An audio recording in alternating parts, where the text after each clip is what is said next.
Bom dia, boa tarde, boa noite, meus irmãos e minhas irmãs, como vocês estão? Hoje nós vamos ler o capítulo 4 do Evangelho, 4 assim, já ia colocando, né? O capítulo 4 do Evangelho de João.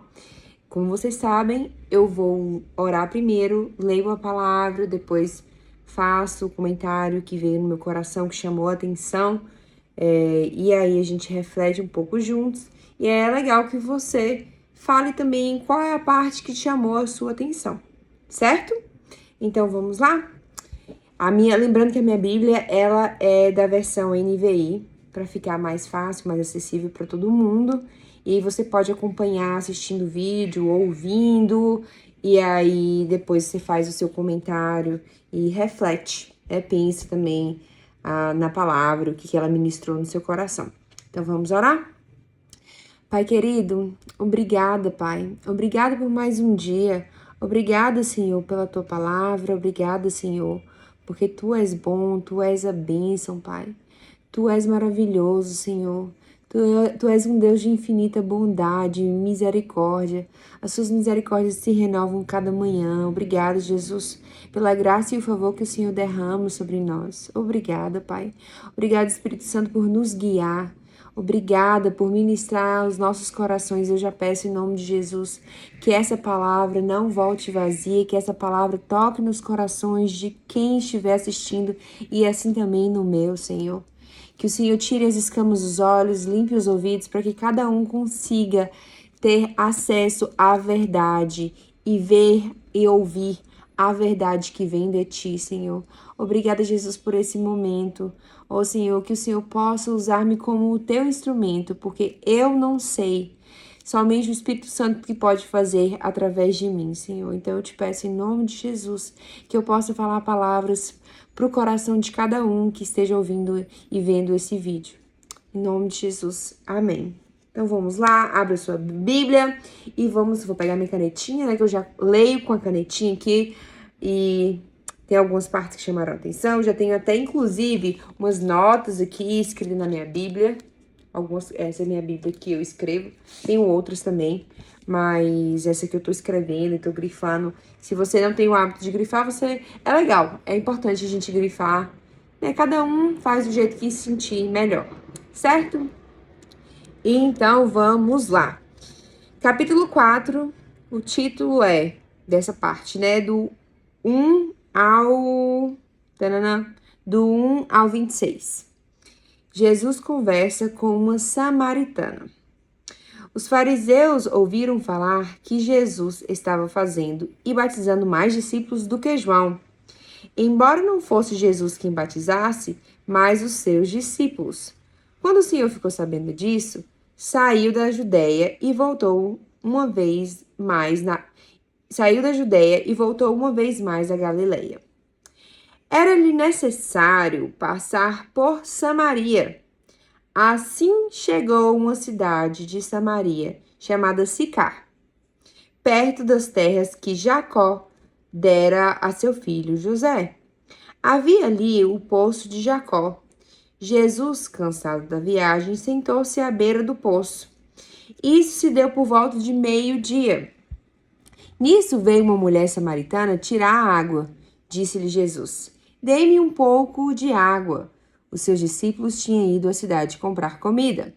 A mulher samaritana lhe perguntou: Como o senhor, sendo judeu, pede a mim, uma samaritana, água para beber? Pois os judeus não se dão bem com os samaritanos. Jesus lhes respondeu: Se você conhece o dom de Deus, se você conhecesse o dom de Deus e quem lhe está pedindo água, você teria pedido e ele lhe teria dado água viva. Disse a mulher: O senhor não tem com que tirar água. O poço é fundo. Onde pode conseguir essa água viva? Acaso o senhor é maior do que o nosso pai Jacó, que nos deu o poço, do qual ele mesmo bebeu, bem como seus filhos e seu gado? Jesus respondeu: Quem beber desta água terá sede outra vez, mas quem beber da água que eu lhe der, nunca mais terá sede. Ao contrário, A água que eu lhe der se tornará nele uma fonte de água a jorrar para a vida eterna. A mulher lhe disse: Senhor, dê-me dessa água, para que eu não tenha mais sede, nem precise voltar aqui para tirar água. Ele lhe disse: Vá, chame o seu marido e volte. Não tenho marido, respondeu ela. Disse-lhe Jesus: Você falou corretamente, dizendo que não tem marido. O fato é que você já teve 5, e o homem com que você está agora, e o homem com quem agora vive, não é o seu marido. O que você acabou de dizer é verdade. Disse a mulher: Senhor, vejo que é profeta. Nossos antepassados adoraram nesse monte, mas vocês, judeus, dizem que Jerusalém é o lugar onde se deve adorar. Jesus declarou: Creia em mim, mulher. Está próxima a hora em que vocês não adorarão o Pai nem neste monte, nem em Jerusalém. Vocês, samaritanos, adoram o que não conhecem. Nós adoramos o que conhecemos, pois a salvação vem dos judeus. No entanto, está chegando a hora, e de fato já chegou, em que os verdadeiros adoradores adorarão o Pai em espírito e em verdade. São estes os adoradores que o Pai procura. Deus é espírito e é necessário que os seus adoradores o adorem em espírito e em verdade. Disse a mulher: Eu sei que o Messias, chamado Cristo, está por vir. Quando ele vier, explicará tudo para nós. Então Jesus declarou: Eu sou o Messias, eu que estou falando com você.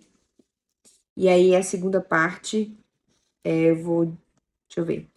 Não vou terminar de ler tudo, que é a história toda da samaritana, tá? Os discípulos voltam da cidade.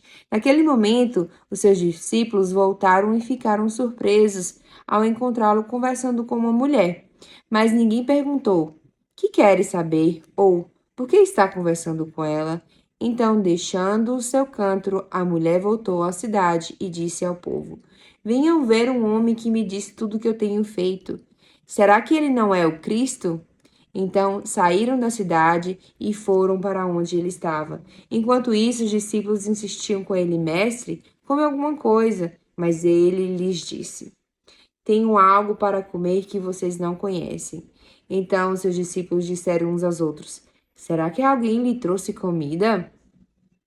Disse Jesus: A minha comida é fazer a vontade daquele que me enviou e concluir a sua obra. Vocês não dizem: Daqui a 4 meses haverá colheita? Eu lhes digo: abram os olhos e vejam os campos. Eles estão maduros para a colheita. Aquele que colhe já recebe o seu salário e colhe fruto para a vida eterna, de forma que se alegram juntos o que semeia e o que colhe. Assim é verdadeiro ditado: um semeia e outro colhe. Eu os enviei para colherem o que vocês não cultivaram. Outros realizaram trabalho árduo e vocês vieram usufruir do trabalho deles. Muitos samaritanos daquela cidade creram nele por causa do seguinte testemunho dado pela mulher: Ele me disse tudo o que eu tenho feito. Assim, quando se aproximaram dele, os samaritanos insistiram em que ficassem com eles, e ele ficou 2 dias. Por causa de sua palavra, muitos creram. E disseram à mulher: Agora cremos, não somente por causa do que você disse, pois nós mesmos o ouvimos e sabemos que este é realmente o Salvador do mundo. Depois daqueles 2 dias, ele partiu para Galiléia. O próprio Jesus tinha afirmado que nenhum profeta tem honra em sua própria terra. Quando chegou a Galiléia, os galileus deram-lhes boas-vindas. Eles tinham visto tudo o que ele fizera em Jerusalém, por ocasião da festa da Páscoa, pois também haviam estado lá. Mais uma vez ele visitou Caná da Galileia, onde tinha transformado água em vinho. E havia ali um oficial do rei cujo filho estava doente em Cafarnaum. Quando ele ouviu falar de que Jesus tinha chegado a Galileia, vindo da Judéia, procurou-o e suplicou-lhe que fosse curar seu filho, que estava à beira da morte. Disse-lhe Jesus: Se vocês não virem sinais e maravilhas, nunca crerão. O oficial do rei disse: Senhor, venha antes que meu filho morra. Jesus respondeu: Pode ir, o seu filho continuará vivo. O homem confiou na palavra de Jesus e partiu. Estando ele ainda a caminho, seus servos vieram ao seu encontro com notícias de que o menino estava vivo. Quando perguntou a que horas o seu filho tinha melhorado, eles lhes disseram: A febre deixou ontem, à 1 hora da tarde.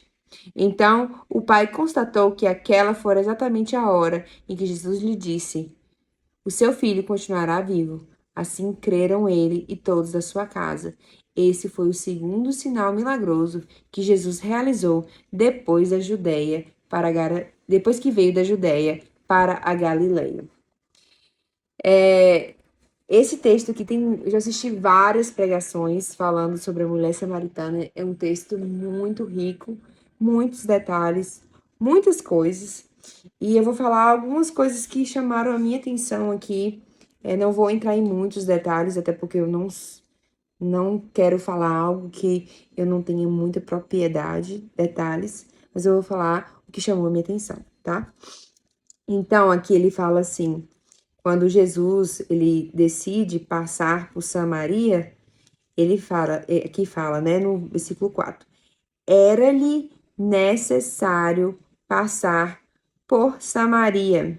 Então, assim, quando Jesus viu que ele sabia que ele iria encontrar a samaritana naquele lugar. Então, ele poderia ir por outro caminho? Sim, poderia. Ele poderia não ter dado a volta? Sim, poderia. Mas ele viu que era necessário que ele saísse de onde ele estava e passasse por Samaria, que era uma terra que os judeus não se davam bem com os samaritanos. Então, por que seria um motivo, uma necessidade de passar por Samaria? Porque Jesus sabia exatamente quem ele iria encontrar. Então, Jesus sabe, ele já tem planejado o encontro conosco, ele sabe o momento, ele sabe exatamente quando ele vai passar por um lugar para te resgatar, para me resgatar. E ele viu que era necessário passar por Samaria. E aí, outra parte que me chamou muita atenção foi que ele virou e falou para a mulher que quando ela falou que ela não tinha marido, ele virou assim: Você falou corretamente, dizendo que não tem marido. O fato é que você já teve 5 e o homem com quem agora vive não é seu marido. O que você acabou de dizer é verdade. Então, o Senhor sabe exatamente todas as coisas, todos os nossos pecados, como já tinha dito em outros vídeos, né? Ele sabe exatamente quem nós somos. E ele usou essa fala para ele mostrar para a mulher que ele a conhece. Ele sabe quem ela é, né? Isso ficou bem marcado em mim. O que mais aqui me chamou a atenção? Ele falou assim: Creia em mim, mulher, está próxima a hora em que vocês não adorarão o Pai neste monte. E aí ele fala, no 23, no entanto, está chegando a hora, e de fato já chegou, em que os verdadeiros adoradores adorarão o Pai em espírito e verdade. São esses adoradores que o Pai procura. Então, antes eles precisavam ir para monte, né? Quando ela falava, mas os antepassados adoraram nesse monte, mas vocês dizem que Jerusalém é o lugar onde se deve adorar. Então, tinha lugares específicos para adorar a Deus.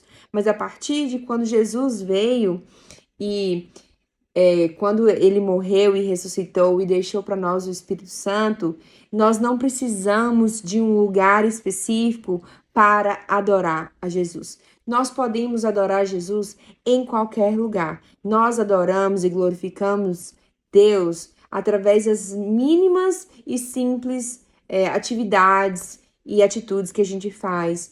Tendo uma casa organizada, cuidando do nosso corpo, cuidando da nossa saúde, tratando o próximo bem, criando um ambiente saudável de trabalho, fazendo o seu trabalho honestamente, corretamente. Então a gente tem que fazer tudo como se fosse para Deus, para a gente adorar o Senhor e glorificar o Senhor em todo o momento, em todas as situações, né? E ele fala aqui que Os verdadeiros adoradores adorarão o Pai em espírito e em verdade. E é isso que Deus quer, é isso que Deus procura. Ele procura que nós possamos nos relacionar com Ele. Qual que é o nosso propósito? Qual que é o nosso objetivo aqui na Terra? É que nós possamos honrar e glorificar o Senhor e que nós possamos ter relacionamento com Ele. Você acha que realmente Deus precisa de nós para fazer a obra? Não, Ele não precisa da gente para fazer a obra. Ele escolhe, Ele quer que nós o ajude, né? Ajude, que nós fazemos parte da obra. Mas antes da gente transbordar e fazer, Ele quer que nós sejamos reais adoradores dele, que nós glorificamos Ele o tempo todo e que nós possamos ter um relacionamento com Ele, conhecer quem Ele é. Então, esse é o nosso principal objetivo aqui, é nós adorarmos ao Senhor e termos um relacionamento e uma comunhão com Ele. E depois disso, quando Ele fizer em nós, Ele vai fazer através de nós. E para que Ele faça em nós, nós precisamos estar abertos, né? E que Ele é uma fonte de água viva. Ele é uma fonte que quando a gente bebe dele, nunca irá secar. Ele fala que beber dessa água da água do poço terá sede outra vez, mas que beber da água que eu lhe der nunca mais terá sede.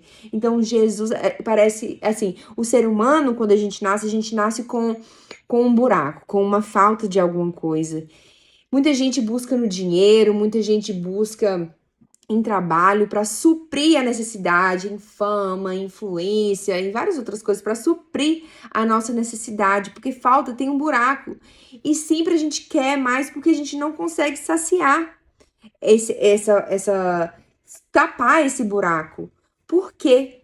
Porque somente Deus pode preencher esse lugar. E quando nós temos isso preenchido, quando nós bebemos da água viva, nada mais, a gente não sente falta de nada mais. Por isso que ele fala que se você beber da água que eu lhe der, ela se tornará uma fonte de água, uma fonte de água a jorrar para a vida eterna.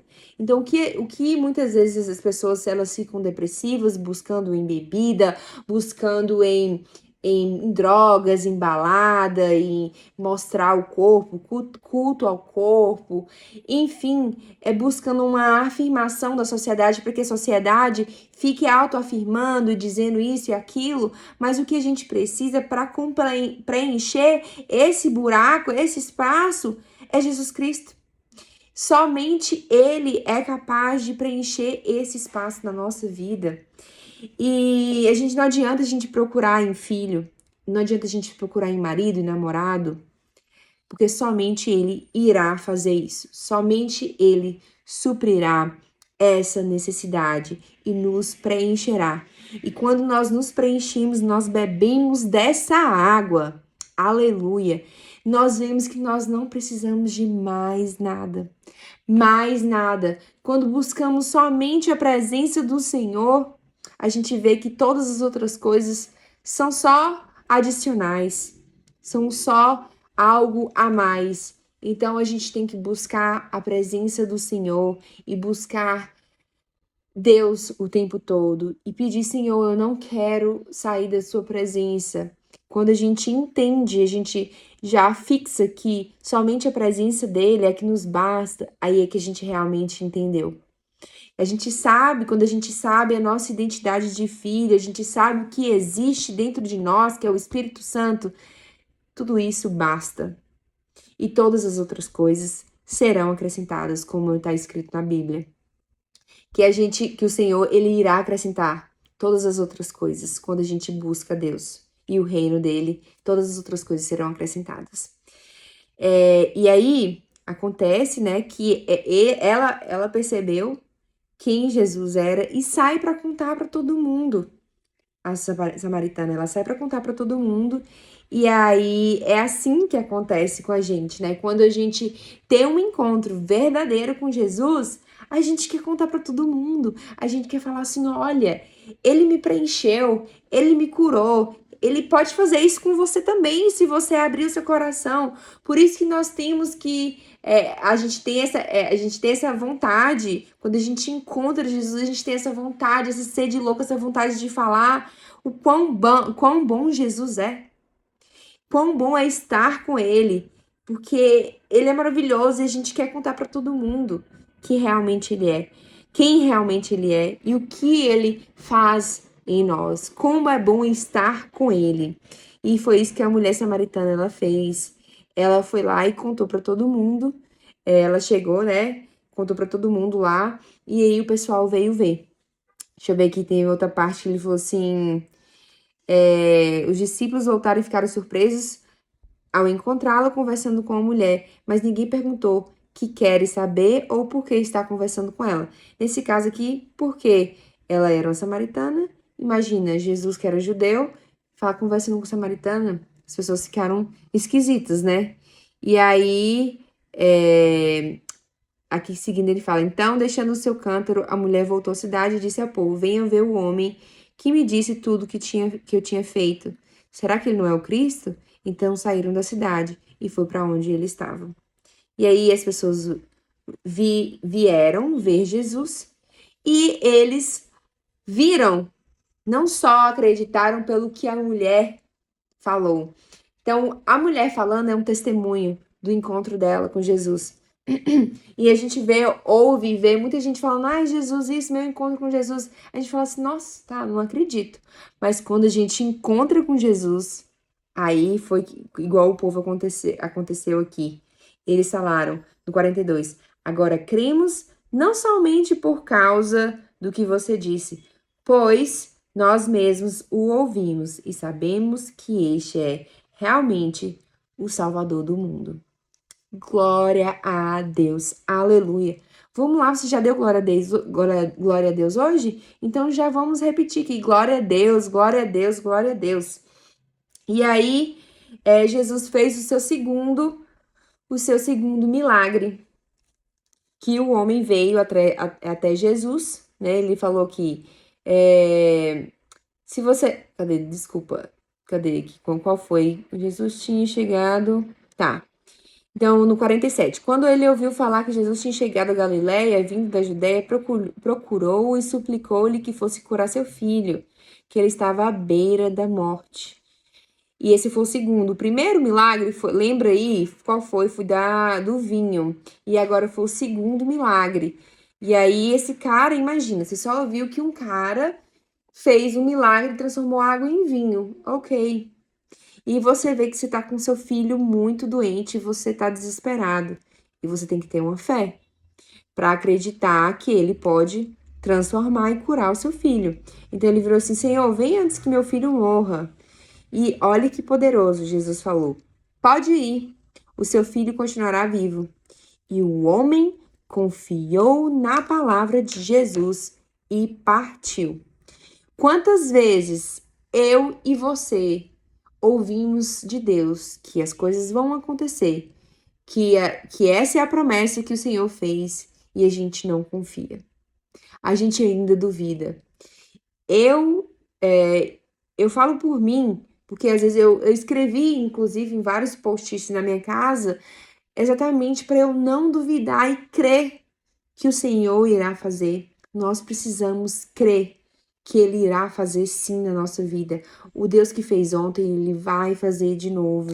E esse homem aqui confiou na palavra de Jesus e partiu. Se o Senhor falou na sua vida que Ele vai fazer, é porque Ele vai fazer. Ele só através da palavra dele, somente a palavra de Jesus teve o poder de curar o menino. Tanto que quando ele falou, quando foi que o menino deu a melhora? Foi quando Jesus falou a palavra que ele iria ser cuidado, que iria ser curado.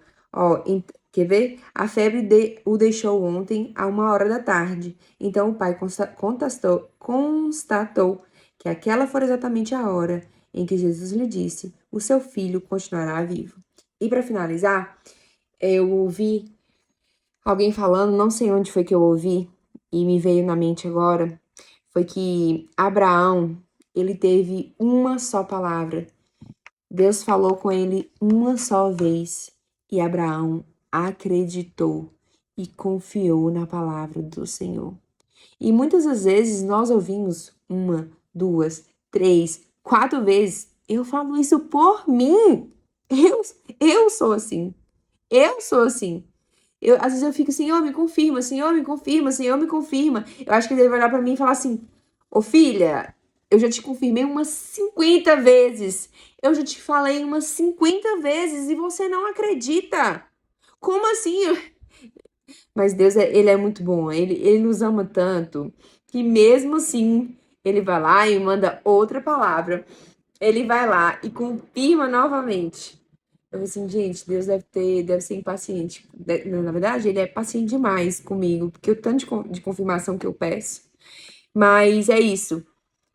Só precisa de uma palavra de Jesus para que as coisas aconteçam. Então, se Jesus falou que iria acontecer, já aconteceu nos céus e está a caminho de se realizar e materializar aqui na terra. Nós precisamos ter o posicionamento para que nós possamos receber o que o Senhor já liberou através da palavra dele. Precisamos focar na palavra dele. Se Deus falou, ele vai cumprir, porque ele não é homem para que minta. Deus não falou? Falou. Eu tô falando isso aqui pra você e pra mim, porque quando a gente ministra no coração do outro, no nosso coração. Eu falando isso pra eu também fixar na minha mente. Deus não foi Deus que falou? Pronto, acabou. Só precisa de uma palavra. Apenas isso. Então, se ele falou isso pra você, se ele falou alguma coisa pra você, se ele te prometeu, é porque vai se cumprir. Amém? Tem muitas partes aqui, várias outras partes que poderíamos falar, a parte da colheita, mas eu senti de falar essa parte hoje aqui. Talvez pode ser que outras vezes a gente pode ler, por isso que a palavra é maravilhosa. A gente pode ler e não sei quantas vezes a gente vai ter entendimentos diferentes para momentos diferentes na nossa vida. E isso é lindo. Lindo, lindo, lindo. Ai, Jesus, te amo. Jesus, te amo, Pai. Te amo, Deus. Te amo, Jesus. Te amo, Espírito Santo. Oh, Pai, tu és bom. Obrigado, Senhor, por essa palavra. Obrigado, Senhor, por ministrar nos nossos corações. O Senhor é bom. O Senhor é a bênção. Obrigado por tudo que o Senhor transborda em nossas vidas. Nós somos filhos, herdeiros e co-herdeiros através de Cristo Jesus. E nós temos acesso a todo esse reino, Senhor. Obrigada, Senhor, por ter nos aceitado, por ter nos chamado de volta. Obrigada, Senhor, por essa palavra. Obrigada, Paizinho, pelas promessas que o Senhor fez na nossa vida, por cada palavra que o Senhor liberou sobre a nossa vida. Obrigada, Senhor. Eu te peço que, em nome de Jesus, que o Senhor nos proteja, nos guarde no esconderijo do Altíssimo, que o Senhor nos esconda do inimigo, Pai. Eu te peço em nome de Jesus que 1000 poderão cair ao nosso lado, 10.000 à nossa direita, mas nada irá nos atingir, pois nós cremos que o Senhor é o nosso protetor, pois nós cremos que o Senhor guerreia por nós, o Senhor vai na frente das batalhas, Pai. Então eu te peço e declaro, em nome de Jesus, que todas as promessas que o Senhor fez na minha e na sua vida irão se cumprir. Em nome de Jesus. Amém. Então é isso. Espero que tenham gostado da palavra de hoje e que tenha abençoado a sua vida. Bye!